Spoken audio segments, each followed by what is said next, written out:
So all of us go through this and have done this. So we'll talk about variants of RightShop or variants of how to be able to document things from the field or from other sources.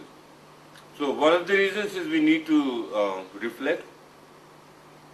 So that's very important. The first thing is to be able to come together, agree, disagree to a point of view.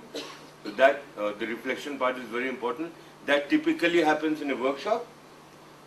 Then be able to put it in a document form that is agreeable to individuals, organizations, different sectors, and maybe many of these RightShops where participants coming from various sectors such as government, NGOs, academia, research organizations, grassroots level, etc., all coming together and agreeing to a point of view. And then be able to share that information. It's also an opportunity to be able to share the wonderful work. Sometimes when we document our work and we put it on a piece of paper and we say, wow, we didn't realize it was such a wonderful work. This is brilliant, this is excellent, and this is our own work. And every time we are able to document it, we realize it. And we also feel happy that a work that has been done over a period of time, 1 year, 2 years, 5 years, now we can share it on a piece of paper, 10 pages, and say, look, this is what we have done. So I think that's a huge strength for any organization or work. Of course, to encourage the culture of knowledge generation and dissemination. So the way I see is that, as I said, there's a lot of data floating around, and we all need to be able to collect the data and transform that into some sort of information, which could be in the form of a report, very stiff, focused, particular direction kind of documentation, and then be able to transform it somehow or the other into a form of a body of knowledge in various forms, be it a newspaper article, be it something written for your website, be it written for publication such as this, and so on and so forth. Ultimately, looking at the, in this case, we are talking about the livelihood practice or the livelihood community in question. So these are some of the reasons why we should think about RightShops or RightShop type of documentation. Okay, and you know, as we say, the first gear is the most difficult because it's slow and it requires a lot of power. So the thrust, even in terms of physics, the first gear actually consumes the most energy.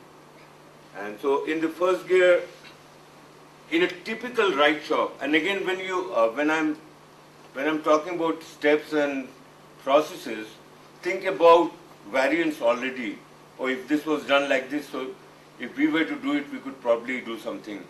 So when I started writing this, I closed my eyes and looked at a typical RightShop and thought what was happening. So generally a core committee or a core team from within the organization or between organizations is set up. And let us say there is a thematic area that we want to document. And then we would say, okay, right, so we want to document, say for example, the role of grassroots organizations in livelihood promotion, just for an example.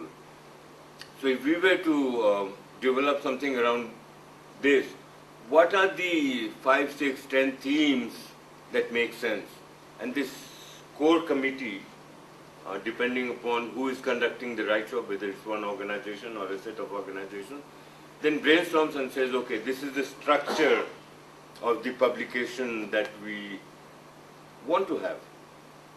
And so that is the first step. And that requires a lot of good thinking, because then that sets the tone of the entire thing that is to be done later on.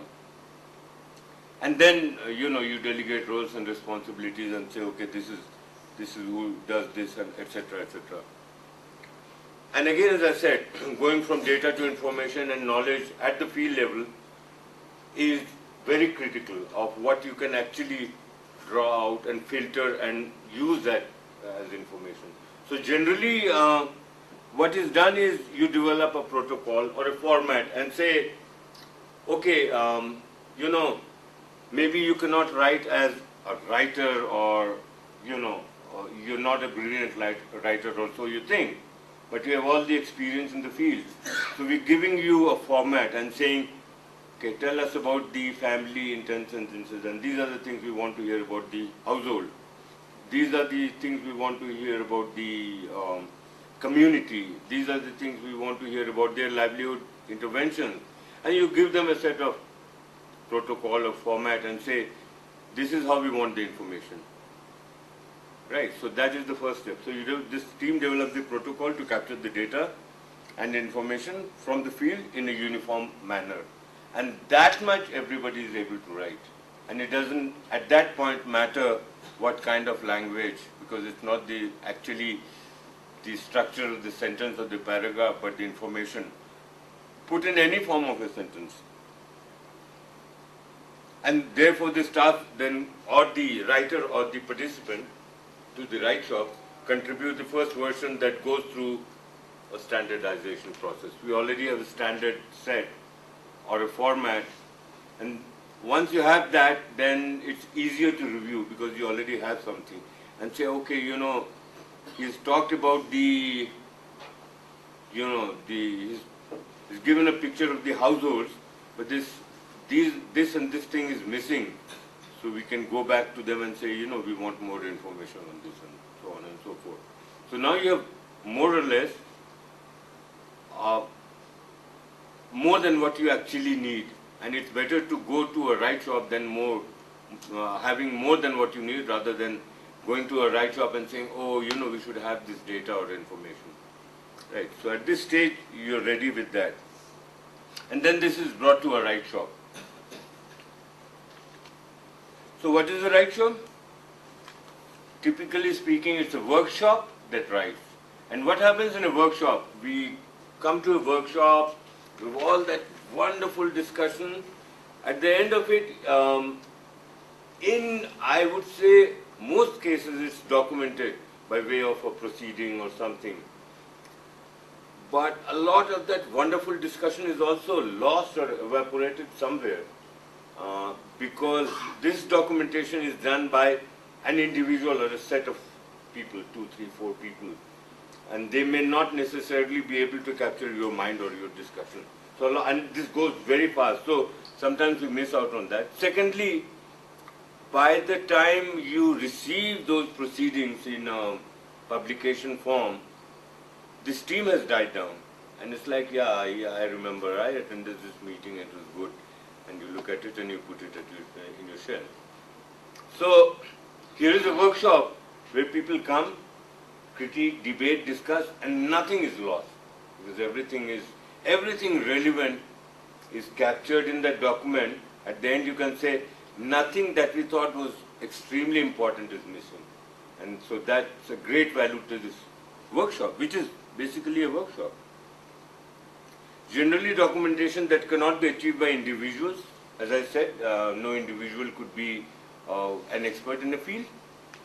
And even if he or she is an expert, it's very good to kind of debate the point of view and be able to say, we all agree to this. Then thirdly, there is a wider readership because of this, because the point of view is something that is generally accepted by a larger pool of people. It could be various sectors, it could be government people also presenting and saying, wow, we have had write shops where we had people from, hey, I work for gender issues, and in your presentation you talk about all the work you do. We do not see the gender focus. What have you done about women? And so they force people to think and extract that information and put it there and make sure it stays there. So they'll say, yeah. And the government says, no, you're critiquing the government is not right, because in many places I can give you examples of very good work that the government departments have done. So you have to tone it down and say in some cases this happens, in some cases there are good examples. So he's also happy with the point of view and so on and so forth. So that, coming together, debating, discussing and agreeing, disagreeing, gives you a wider acceptance and therefore wider readership.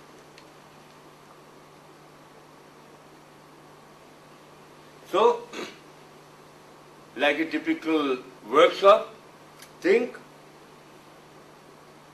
and something that a workshop doesn't do, write, present it, and critique it or get critiqued, discuss it and rewrite it, and actually lay it out in the form that the publication is going to be, and present it again.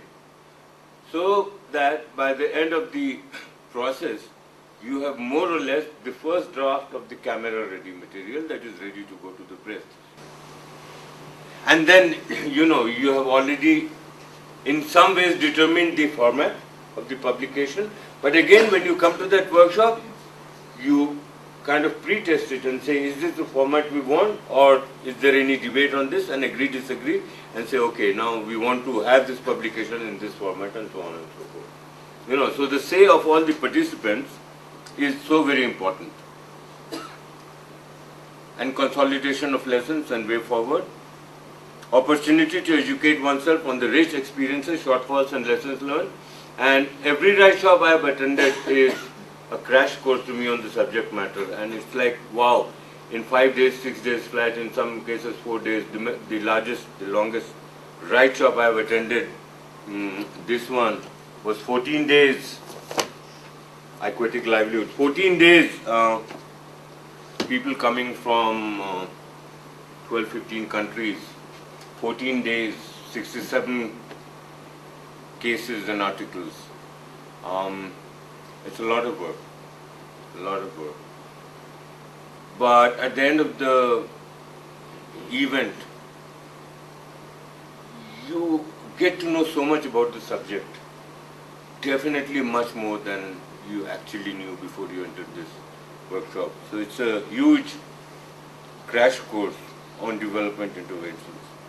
And as I said, even this meeting, just by the time we had tea, we quickly had this networking opportunity. Many of us know each other. And for example, when I saw, where is Sudhakar? I saw him and I said, wow, we have met. So that advantage. And this is just an hour of this workshop. But if you spend these 14 days, 6 days, 5 days together, and wow, this is a great networking opportunity. So, to me, there are 4 factors for successful write shop. First is partnerships, second is the process, third is the participation, and the fourth, the product itself. And I'll touch each of these. But when I say partnerships, I mean publications. I'll use this example where this was not a publication by the organization which was the International Institute of Rural Reconstruction, but it brought together IDRC Canada, FAO Rome, Network of Aquaculture Centers in Asia Pacific, ICLAM, which is now the World Fish Center, and a couple of donor partners such as Deutsche Welthungerhilfe and the Netherlands Embassy, Southeast Asian Fisheries Development Center, all the major aquatic livelihood players in the region. So what developed the partnership is that this is no more an IR publication, but this publication belongs to all these organizations, and even today, 12 years later, this is sitting on the website of World Fish Center and FAO and so on and so forth. So the value of partnership, in fact, in many cases, we have had funding opportunities coming from one partner, and we'd say no, we want others to come in because we